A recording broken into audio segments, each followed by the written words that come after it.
আজকে আমরা শুরু করছি বিভিন্ন প্রকার ভূমিরূপ সম্পর্কে, কারণ আমরা আগের দুটো ভিডিওতে ভূমিরূপ গঠনকারী প্রক্রিয়াগুলো নিয়ে আলোচনা করেছিলাম। তাহলে আজকে শুরু করা যাচ্ছে বা শুরু করব বিভিন্ন ভূমিরূপ সম্পর্কে। দেখো, প্রথমেই হচ্ছে ভূমিরূপ। রূপ মানে হচ্ছে এক কথায় বলা হয় চেহারা। কার চেহারা? না, ভূমির চেহারা। তার মানে ভূপৃষ্ঠের উপর যে পৃথক পৃথক চেহারা বা রূপ গড়ে ওঠে তাকেই আমরা এক কথায় বলছি ভূমিরূপ। কেউ যদি বৈচিত্র্যপূর্ণ ভূপৃষ্ঠের চেহারাকেও ভূমিরূপ বলে তাহলেও তারটা ঠিক হবে। এবার বলা হচ্ছে এই যে বৈচিত্র্যপূর্ণ ভূমিরূপ সেটাকে আমাদের প্রধান তিনটে ভাগে ভাগ করা হচ্ছে। কি কি? দেখো, এক বলা হচ্ছে পর্বত, দুই মালভূমি, তিন সমভূমি। এই তিনটেরই বিস্তারিত আমাদের নবম শ্রেণীর পাঠ্যে রয়েছে। আমরা এবার এক এক করে আলোচনা করব। প্রথমে আসছি পর্বত। পর্বত জানতে গেলে প্রথমেই বলতে হবে যে পর্বত কাকে বলে বা পর্বতের সংজ্ঞা দাও। এখানে বলছে দেখো, সমুদ্রপৃষ্ঠ থেকে গড়ে, এই গড়ে কথাটা লেখাই ভালো, কারণ মিন সি লেভেল এই কথাটার ইংরেজি তার বাংলায় গড়ে লিখে দেওয়াই ভালো। তাহলে সমুদ্রপৃষ্ঠ থেকে গড়ে 1000 মিটারের অধিক উচ্চতা সম্পন্ন বহুদূর বিস্তৃত শিলাগঠিত ভূমি, যার ভূপ্রকৃতি অত্যন্ত বন্ধুর, ভূমির ঢাল বেশ খাড়া, গিরিশৃঙ্গ অর্থাৎ সেই ভূমিরূপের শৃঙ্গ থাকবে ও উপত্যকা বর্তমান, তাকেই আমরা পর্বত বলবো। এবারে দেখো, এখানে যখনই আমরা বলছি পর্বত বলছি তখন উদাহরণ হিসেবে সবসময় চেষ্টা করবে একটা ভঙ্গিল পর্বতের উদাহরণ দেওয়া। অন্য কিছু দিলে যে হবে না তা নয়, কিন্তু পর্বত যখনই দেবে সেক্ষেত্রে তুমি হিমালয়, আল্পস, আন্দিজ এদের নাম দেওয়াই ভালো, উদাহরণ যদি দাও। এবার বলছি এই যে পর্বত, সেই পর্বতের শ্রেণীবিভাগ, অর্থাৎ আমি একটু আগে বললাম ভঙ্গিল পর্বতের উদাহরণ দেবে, তাহলে ভঙ্গিল পর্বত ছাড়াও তো আরও আছে। তাহলে বলা হচ্ছে মোট 4 ভাগে পর্বতকে ভাগ করা হয় উৎপত্তি আর গঠন অনুসারে। কি সেই 4টে ভাগ? 1 নম্বরেই আছে দেখো ভঙ্গিল পর্বত, 2 বা বি নম্বরে দিয়েছি স্তূপ পর্বত, সি আগ্নেয় বা সঞ্চয়জাত পর্বত, আর ডি ক্ষয়জাত পর্বত, এর আর এক নাম অবশিষ্ট পর্বত। এবার আমরা ভঙ্গিল পর্বতে আসছি। দেখো, ভঙ্গিল ভঙ্গ কথা থেকে এসছে, অর্থাৎ ভাঁজ। তার মানে এক কথায় হচ্ছে ভাঁজ খেয়ে যে পর্বত সৃষ্টি হয়েছে, তাই বলা হচ্ছে ভাঁজ বা ভঙ্গ থেকে ভঙ্গিল কথাটি এসেছে। এবার আমরা যখন আলোড়ন বলেছিলাম, গিরিজনী আর মহীভাবক আলোড়ন, আমরা এক কথায় বলেছিলাম গিরি কথার অর্থ পর্বত, সেইখানেও কিন্তু আমরা ভঙ্গিলের কথাটা বলেছি। তাহলে গিরিজনী আলোড়নের প্রভাবে এইটা কিভাবে হয়? ভূপৃষ্ঠের সঙ্গে আমরা বলেছিলাম অনুভূমিকভাবে বা স্পর্শক বরাবর। তাহলে বলছি গিরিজনী আলোড়নের প্রভাবে পাশাপাশি চাপের ফলে ভূপৃষ্ঠের যে পলল বা পাললিক শিলাস্তর ভাঁজ খেয়ে উপরে উঠে যে পর্বতের সৃষ্টি করে তাকেই এক কথায় বলা হচ্ছে ভঙ্গিল পর্বত। তার মানে গিরিজনী আলোড়নের প্রভাবে, তুমি তখন পাশাপাশি না লিখলেও হবে, কিন্তু গিরিজনী আলোড়নের প্রভাবে ভূপৃষ্ঠের পাললিক শিলাস্তর ভাঁজ খেয়ে যে পর্বতের সৃষ্টি করে তাকে ভঙ্গিল পর্বত। এখানেও সেই উদাহরণ হিমালয়, আল্পস, রকি, আন্দিজ, এটার মধ্যে যে কোনো একটা বা দুটো উদাহরণ দিলেই হবে। এবারে এক্ষেত্রে তোমার যদি বলা হয় যে ভঙ্গিল পর্বতের 3টি বৈশিষ্ট্য লেখো, সেক্ষেত্রে বলা হচ্ছে এই যে আমরা 4 রকম পর্বতের নাম বললাম, ভঙ্গিল পর্বত, স্তূপ পর্বত, আগ্নেয় পর্বত, ক্ষয়জাত পর্বত, এর মধ্যে হচ্ছে সব থেকে নবীনতম পর্বত বা নবীন পর্বত কে, সেটা ভঙ্গিল পর্বত। তাই লিখবে নবীন পর্বত বলে 1 লাইন লিখে দেবে। বিস্তৃত ও সুউচ্চ। দেখো, অন্য পর্বতগুলোর তুলনায় ভঙ্গিল পর্বতের বিস্তার অনেক বেশি এবং এর উচ্চতাও অন্যান্য পর্বতের তুলনায় বেশি হয়। তোমরা জানো পৃথিবীর সর্বোচ্চ শৃঙ্গের নাম মাউন্ট এভারেস্ট। সেই মাউন্ট এভারেস্ট হিমালয় পর্বতে অবস্থিত, আর হিমালয় কিন্তু ভঙ্গিল পর্বতেরই উদাহরণ। তারপরে হচ্ছে পাললিক শিলাস্তর। ভঙ্গিল পর্বত সৃষ্টি হয় পাললিক শিলাস্তর থেকেই, যার জন্য এই ভঙ্গিল পর্বতে জীবাশ্ম লক্ষ্য করা যায়। এবারে বলছে নবীন ও প্রাচীন ভঙ্গিল পর্বতের পার্থক্য। এটা তোমরা ক্লাস 8এও পড়েছিলে, তবু এখানে আবার একটু দিয়ে দেওয়া। দেখো, নবীন মানে বয়সে নবীন। এখন এখানে বয়স বলতে দেখো 2-5 বছর নয়, প্রায় 7 কোটি বছর আগে টার্সিয়ারি যুগে যে পর্বত ভঙ্গিল পর্বতের সৃষ্টি হচ্ছে সেটা নবীন। আর প্রায় 20 থেকে 22 কোটি বছর আগে প্যালিওজয়িক যুগে যে সকল ভঙ্গিল পর্বতের গঠন কাজ শুরু হয় তাদের প্রাচীন ভঙ্গিল পর্বত বলে। জেনে রাখবে এই প্রাচীন ভঙ্গিল পর্বতেরই নাম বর্তমানে ক্ষয়জাত পর্বত। তার মানে যে অন্যভাবে ক্ষয়জাত পর্বত হয় না তা নয়, তাতেও হয়, কিন্তু প্রাচীন ভঙ্গিল পর্বতের আরেক নাম ক্ষয়জাত বা অবশিষ্ট পর্বত। এবার স্বাভাবিকভাবেই দেখো যেটা নবীন তার কি হচ্ছে ঢাল, উচ্চতা, বন্ধুরতা এগুলো বেশি হবে, আর প্রাচীন যেগুলো সেগুলোর একটু কম হবে ওর তুলনায়। গঠন কাজ নবীন মানে এখনো সেগুলোর গঠন কাজ চলছে, তাই উচ্চতা ক্রমে একটু একটু করে বৃদ্ধি পাবে।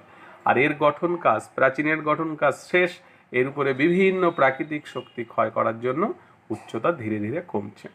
আকৃতি, এর শৃঙ্গগুলো কি হবে, কোনটা নবীনের শৃঙ্গগুলো শঙ্কু বা তীক্ষ্ণ আকৃতির হবে, আর এই শৃঙ্গগুলি প্রায় গোলাকার হবে। আর এই নবীনগুলো টার্সিয়ারি বা আলপীয় পর্বত নামে পরিচিত, আর এগুলো ক্যালিডোনিয়ান ও হার্সিনিয়ান পর্বত নামে পরিচিত। উদাহরণ দেখো, উদাহরণ সেই ভারতের হিমালয়, ইউরোপের আল্পস, উত্তর আমেরিকার রকি, দক্ষিণ আমেরিকার আন্দিজ। দেখো 3 জায়গায় এই উদাহরণগুলোর নাম বলে রাখলাম।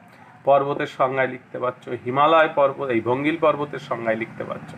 আর এখানে উদাহরণ ভারতের আরাবল্লী, ইউরোপ এশিয়া সীমান্তে উড়াল, উত্তর আমেরিকার অ্যাপেলিশিয়ান প্রভৃতি এই শ্রেণীর পর্বত। এইটার উদাহরণ আবার ক্ষয়জাত পর্বত যখন পড়াবো তখন এই উদাহরণগুলো আবার কাজে লাগবে।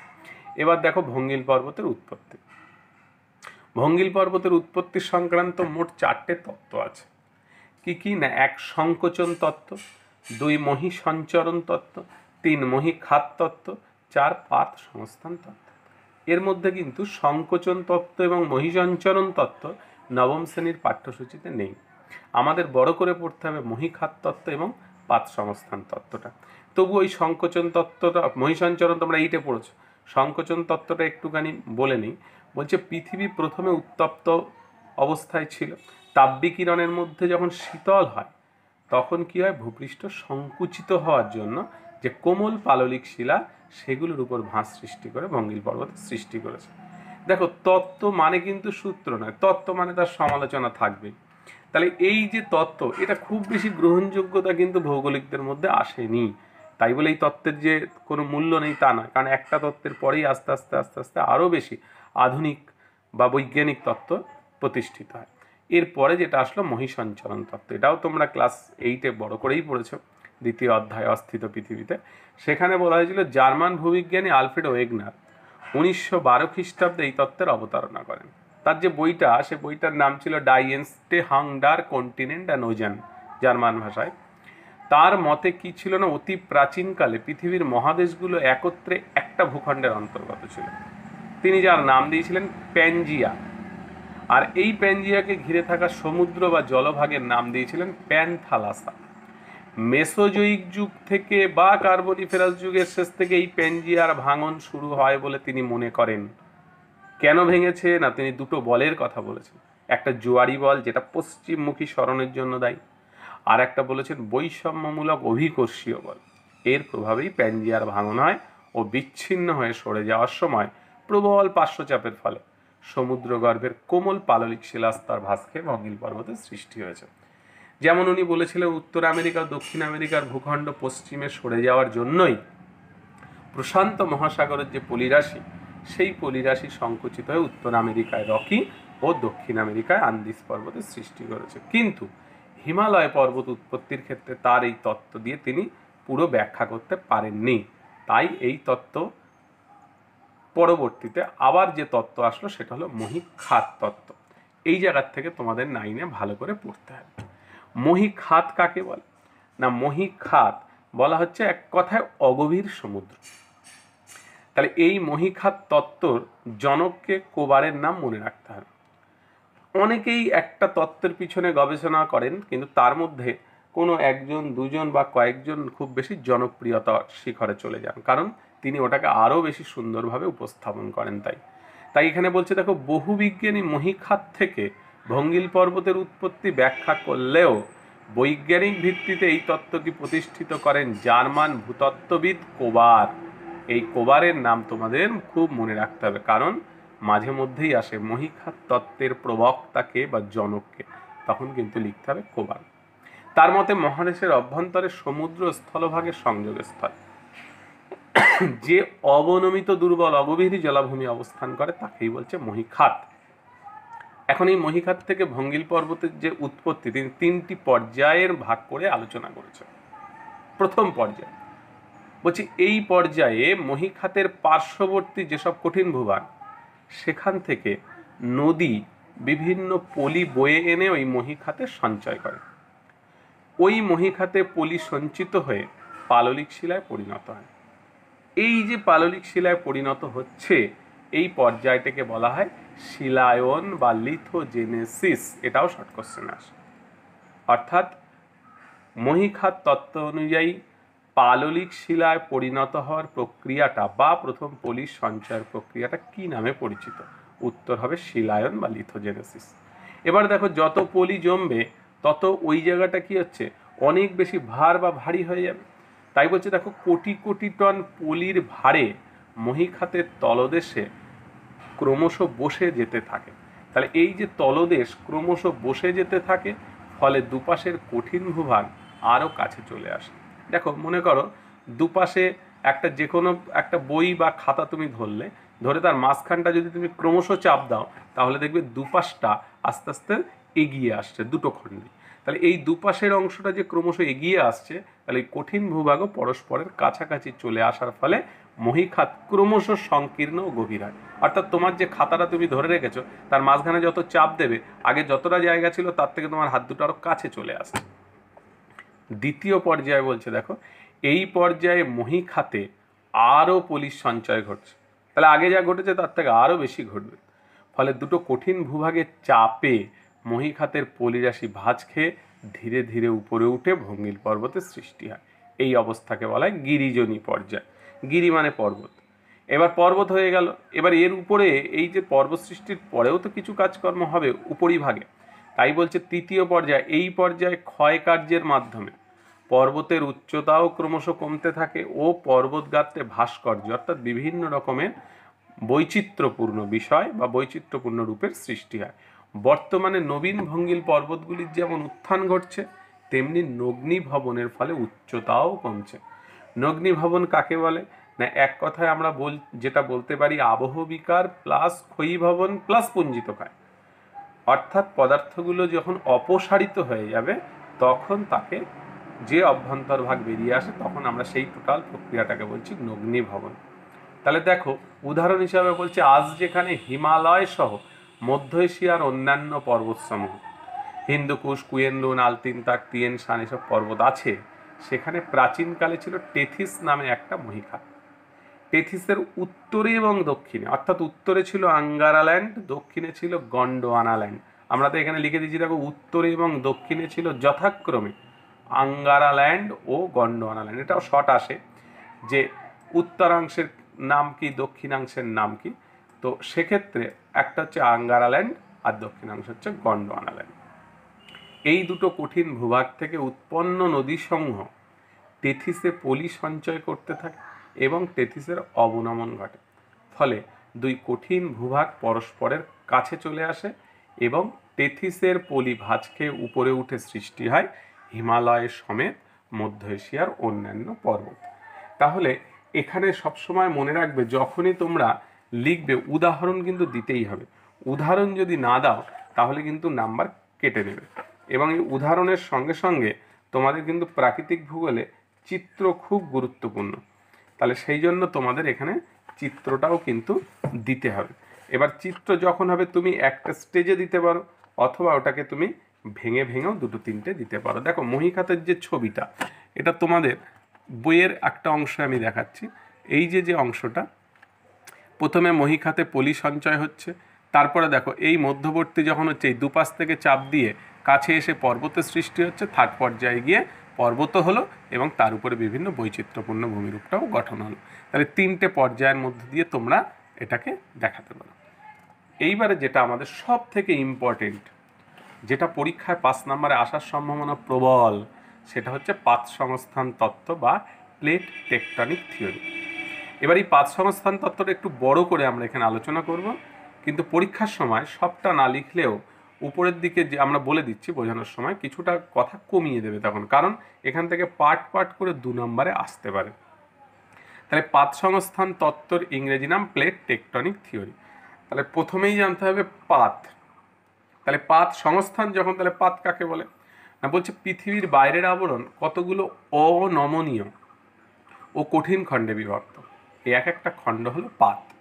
তাহলে এই পাতগুলো কিসের উপরে ভাসমান না, বলছে পাতগুলো অর্ধতরল অ্যাসথেনোস্ফিয়ারের উপরে ভেসে রয়েছে এবং পাতগুলি সরে সরে যাচ্ছে, ফলে ভূত্বকের নানা প্রকার পরিবর্তন ঘটছে।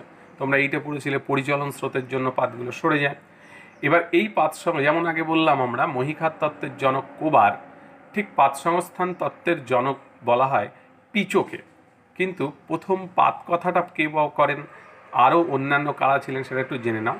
1960-এর দশকে এই সব বিষয় নিয়ে যে তত্ত্ব প্রকাশিত হয় তাকেই পাত সংস্থান তত্ত্ব বলে। কিন্তু পাত কথাটা প্রথম ব্যবহার করেছিলেন জে.টি. উইলসন। প্রথম প্লেট বা পাত এবং পাত গাঠনিক শব্দ দুটি ব্যবহার করেন। এইটা পরীক্ষায় আবার শর্ট কোশ্চেন আসে। প্রথম পাত কথাটি প্রথম কে ব্যবহার করেন, উত্তর লিখবে জে.টি. উইলসন। এবার পাতগুলি সরে যাওয়া নিয়ে ব্যাখ্যা করেন কে, ম্যাকেঞ্জি ও পার্কার। পাতগুলি সরে যাওয়ার কারণ ব্যাখ্যা করেন। এটা তুলনামূলক কম আসে, কিন্তু এইটা আবার খুব আসে যে এক্সলি পিচো তার প্লেট টেকটনিক গ্রন্থ অতি সহজ সরলভাবে বিষয়টি ব্যাখ্যা করেন, তাই পিচোকে পাত সংস্থান তত্ত্বের জনক বলা হয়। এইটা ভেরি ভেরি ইম্পর্টেন্ট। এই তত্ত্বের মূল বিষয় কি না, মূল বিষয় বলছে পৃথিবীর ভূত্বক অনেকগুলো খণ্ড বা পাতে বিভক্ত। সেই পাতগুলো কোনোটা মহাদেশীয় হতে পারে, মহাসাগরীয় হতে পারে। কতগুলো পাত আছে বলছে, পৃথিবীতে মোট 7টা বড় পাত, 8টা মাঝারি পাত, 20টা ছোট পাত। এই সব কটাই এইটে দ্বিতীয় অধ্যায়ের প্রথম পৃষ্ঠায় পড়েছিল এইটুকু। বড় পাতগুলোর মধ্যে কি কি নাম, প্রশান্ত মহাসাগরীয় পাত, এটা কিন্তু পাত যতগুলো আছে তার মধ্যে বৃহত্তম। এটা একটা শর্ট কোশ্চেনে আসে যে বৃহত্তম পাত কোনটি। অনেকে ইউরেশীয় পাত লিখে ফেলে, ইউরোপ এশিয়া মহাদেশ হিসাব করে, কিন্তু বড় হচ্ছে প্রশান্ত মহাসাগরীয় পাত। এছাড়া আছে ইউরেশীয় পাত, উত্তর আমেরিকা পাত, দক্ষিণ আমেরিকা পাত, আফ্রিকা পাত, ইন্দো অস্ট্রেলিয়া পাত এবং আন্টার্কটিকা পাত। অনেক বইতে দেখবে প্রধান পাত 6টা, ক্লাস 8-এর পুরনো বইগুলোতে 6টা দেওয়া ছিল। সেখানে কিন্তু তোমরা উত্তর আমেরিকা দক্ষিণ আমেরিকা পাতটা আলাদা ছিল না, আমেরিকা পাত বলে একসঙ্গে ছিল। মাঝারি পাতটা হলো 8টা, এর নামগুলো তোমাদের পড়ার দরকার নেই, 8টা। এবং আমাদের যেগুলো বলা হচ্ছে মাঝারি গেলা ছোট পাত বলছে 20টা, আবার কোনো কোনো বইতে থাকে অসংখ্য। এবার বলছে এই পাতগুলি তরল, এই অর্ধতরল বা সান্দ্র অ্যাসথেনোস্ফিয়ারের উপরে ভেসে রয়েছে। আমরা আগেই বলেছি পাতগুলি পরিচলন স্রোতের প্রভাবে সরে সরে যাচ্ছে, তাতে অভিকর্ষের টানও কাজ করছে। পাতগুলির গতিবেগ ও সরে যাওয়ার দিক কিন্তু এক নয়। সব যদি একই দিকে যেত তাহলে কিন্তু এই জিনিসটার অর্থাৎ পর্বত সৃষ্টি হতো না। তাই বলছে এক নয়। একটি পাতের শেষ অংশকে বলে পাত প্রান্ত, প্লেট মার্জিন। আর দুটো পাত যেখানে মিলিত হয় বা পরস্পর থেকে দূরে সরে যায় তাকে বলা হয় পাত সীমানা বা প্লেট বাউন্ডারি। অনেকেই পাত প্রান্ত এবং পাত সীমানা এক মনে করে, তা নয়। একটা পাতের শেষ যেখানে, সেটা হচ্ছে পাত প্রান্ত বা প্লেট মার্জিন। আর দুটো পাতের সংযোগস্থল বলতে পারো, অথবা দুটো পাত থেকে যদি দূরে সরে যায় সেটাও তার মধ্যবর্তী অংশ, অর্থাৎ দুটো পাতের যে মিলিত স্থান তাকে আমরা বলছি প্লেট বাউন্ডারি। ভূত্বকের যা কিছু পরিবর্তন তার অনেকটাই ঘটছে কিন্তু এই পাত সীমানা বরাবর। এখন এই পাত সীমানা আমরা যেটা বললাম, একটা প্লেটের শেষটাকে আমরা বললাম পাত প্রান্ত। পাত সীমানা 3 প্রকার, ক্লাস 8-এ ছবি ধরে বড় বড় করে পড়েছিল। সেই 8-এ যে পাত সীমানা তোমরা 3টে পড়েছো, সেই 3টে পাত সীমানা এখানেও তোমাদের পড়তে হবে। কি কি সেই পাত সীমানাগুলো না, একটা বলা হচ্ছে প্রতিসারি বা গঠনকারী পাত সীমানা, একটা বলা হচ্ছে অভিসারী পাত সীমানা, আর লাস্ট যেটা বলা হচ্ছে নিরপেক্ষ পাত সীমানা। এখন এই যে পাত সীমানাটা দেখো, তোমাদের সেই ক্লাস 8-এর বইটাই যদি সামনে রাখি পুরোনোটা মনে পড়বে। এই যে 3 রকম পাত দেখো, প্রথমের যে পাতটা দেওয়া আছে এটা হচ্ছে দুপাশ থেকে সরে যাচ্ছে, এটাকে আমরা বলছি অপসারী বা প্রতিসারী পাত।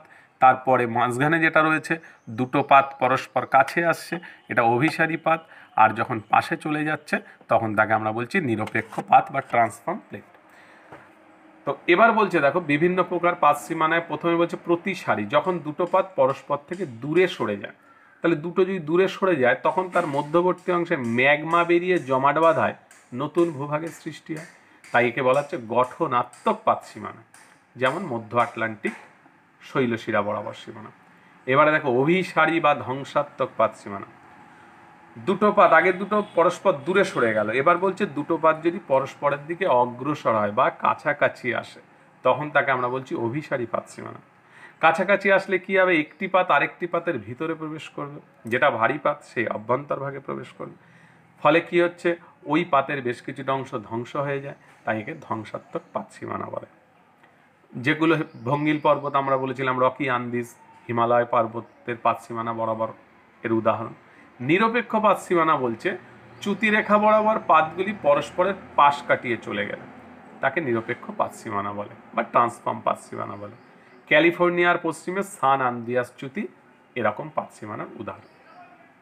এবারে বলছে এই যে পাত সংস্থান তত্ত্বের আলোকে ভঙ্গিল পর্বতের উৎপত্তি তিনটে পাত সীমানায় হয় না, কেবল বা একমাত্র অভিসারী পাত সীমানায় এই ভঙ্গিল পর্বত সৃষ্টি হয়। তাহলে অভিসারী মানে আমরা বললাম দুটো পাত পরস্পরের কাছাকাছি আসে। এখন দুটো পাত মহাদেশীয় হলে হবে, অথবা একটা মহাদেশীয় একটা মহাসাগরীয় পাত হলে হবে, কিন্তু দুটো মহাসাগরীয় পাতের মধ্যবর্তী অংশে ভঙ্গিল পর্বত হয় না। তাহলে আমাদের আলোচনা করতে হবে একটা মহাদেশীয় পাতের আর একটা মহাসাগরীয় পাতের। তাহলে প্রথম আসছি মহাদেশীয় পাতের সংঘর্ষ। তাহলে অভিসারী পাত সীমানা বরাবর দুটি মহাদেশীয় পাত যেখানে মিলিত হয় সেখানে অপেক্ষাকৃত ভারী পাতটি অতি মৃদু ঢালে অন্য পাতের নিচে প্রবেশ করে, অর্থাৎ বেনি অফ জোন, এবং পাত সীমানার মহীখাতে সঞ্চিত পলিরাশিতে প্রবল চাপ পড়ে এই চাপের প্রভাবে পলিরাশি ভাঁজ খেয়ে উপরে উঠে ভঙ্গিল পর্বত গঠিত হয়। যেমন ভারত উপদ্বীপীয় পাত ও ইউরেশীয় পাতের সংঘর্ষে টেথিস মহীখাতের পলি ভাঁজ খেয়ে হিমালয় পর্বতের উৎপত্তি ঘটেছে। একইভাবে আফ্রিকা ও ইউরেশীয় পাতের সংঘর্ষে ইউরোপের আল্পস পর্বতের সৃষ্টি হয়েছে। তাহলে আমরা বললাম একটা মহাদেশীয় আর একটা হচ্ছে মহাসাগরীয়। এও অভিসারী পাত সীমানা বরাবর যদি মহাসাগরীয় মহাদেশীয় পাতের সংঘর্ষ হয় তাহলে অধিক ঘনত্বের ভারী মহাসাগরীয় পাত অপেক্ষাকৃত হালকা মহাদেশীয় পাতের ভিতরে একটু একটু করে প্রবেশ করতে থাকে। দুই পাতের চাপে পাত সংযোগের স্থলে পলীয় পাললিক শিলা ভাঁজ খেয়ে ভঙ্গিল পর্বতে উৎপত্তি ঘটে। দেখো এখানে আমি একটা কথা লিখেছি জিওক্লাইন। এই জিওক্লাইনটা কি না, অনেকে ভাবে জিওক্লাইন আর জিওসিনক্লাইন একই, না দুটোর কিছুটা বিষয় এক হলেও সংজ্ঞাটা আলাদা। কেন না, জিওক্লাইন বলছে একটা যদি মহাদেশীয় মহাসাগরীয় পাত থাকে তাদের মধ্যবর্তী যে অগভীর জলভাগ সেটাকে বলছে জিওক্লাইন, আর জিওসিনক্লাইন বলছে দুটো মহাদেশীয় পাতের সংযোগস্থলে যে অগভীর জলভাগ তাকে বলা হচ্ছে জিওসিনক্লাইন। তাহলে এখানে দেখো একটা মহাসাগরীয় একটা মহাদেশীয় উদাহরণ দেওয়া হয়েছে। প্রশান্ত মহাসাগরীয় উত্তর আমেরিকা পাত দুটির সংযোগের স্থলে সৃষ্টি হয়েছে রকি পর্বত, এবং নাজকা ও দক্ষিণ আমেরিকা পাতদ্বয়ের সংযোগের স্থলে সৃষ্টি হয়েছে আন্দিজ পর্বত। তাই আমরা এই জিওক্লাইনটা আলাদা করে বলার জন্য দেখো একটুখানি আমরা এখানে লিখে রেখেছি জিওক্লাইনটা কি। প্রাচীনকালে মহাদেশ ও মহাসাগরের সংযোগের স্থলের সংকীর্ণ দীর্ঘ অবনমিত অঞ্চল হলো জিওক্লাইন। এই অংশেরও পলি ভাঁজ খেয়ে ভঙ্গিল পর্বত গঠিত হয়েছে। তাহলে আজকে এই পর্যন্তই থাক, পরের দিন আমরা স্তূপ পর্বত শুরু করব।